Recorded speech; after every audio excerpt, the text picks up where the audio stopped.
All right, so hey guys, here we are on the floor looking at the Goldwing. Real short video here about batteries. This is a 2023 and I know it's filthy. I haven't done anything with it this year. Today it's April 11th, I believe, and it's 92 degrees, so we're definitely time to be riding, and I'm glad to get it out from, it was kind of buried in the garage.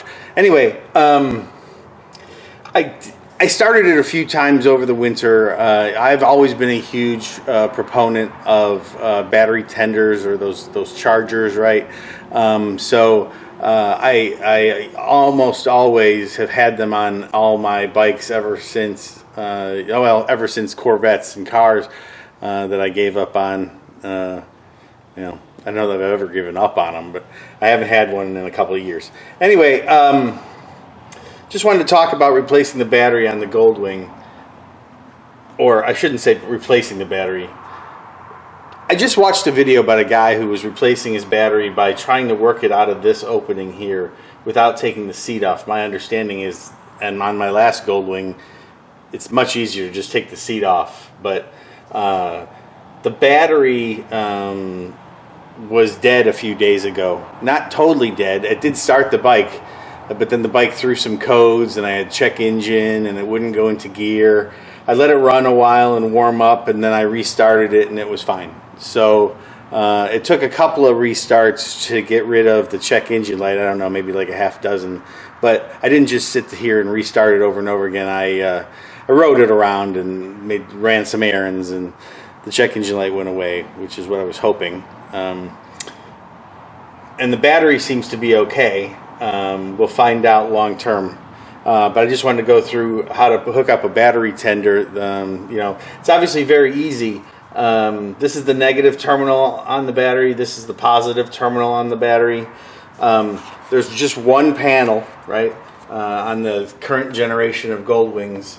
You just pull this one, you open up your trunk, you open up your saddlebag here, your left saddlebag, and then you just pull this straight out. Be careful, of course, it is plastic, but I mean, it is designed to pop in and out of these rubber grommets. So it's not bad. It's a little unsettling, and for those of us who are a little OCD, it makes you nervous, but you can do it.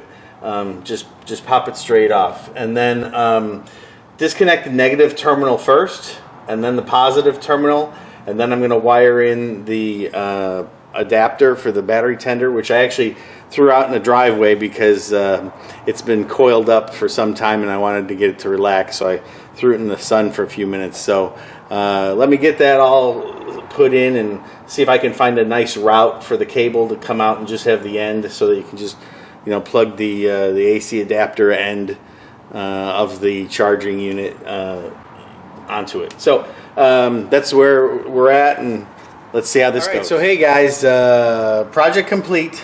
Not without some frustration, of course, and that's why I never film. Well, why I try not to film me actually doing something, because it took 3 or 4 tries for me to find a place where the wire and the cover were compatible. Meaning, I tried wire tying up the cable, all the extra, the loop and whatnot. But what happened was it was too big, and no matter where it ended up, it was just too much of a piece to try and jam behind here. So ended up leaving it loose and then sort of snaking it into the back, which is the only place where there really is any space between the panel and the battery bracket up that was running here.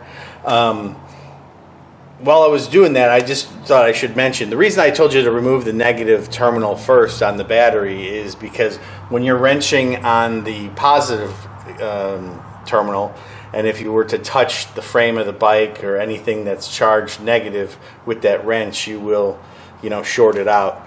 And I mean, I've never welded a wrench to a battery, but I've heard it can be done. But it always scares me to death when that happens. So that's the reason for that. And on this bike, those were 10 millimeter bolts, but they were slotted, so you could use a flathead screwdriver as well. Be sure you get them pretty tight.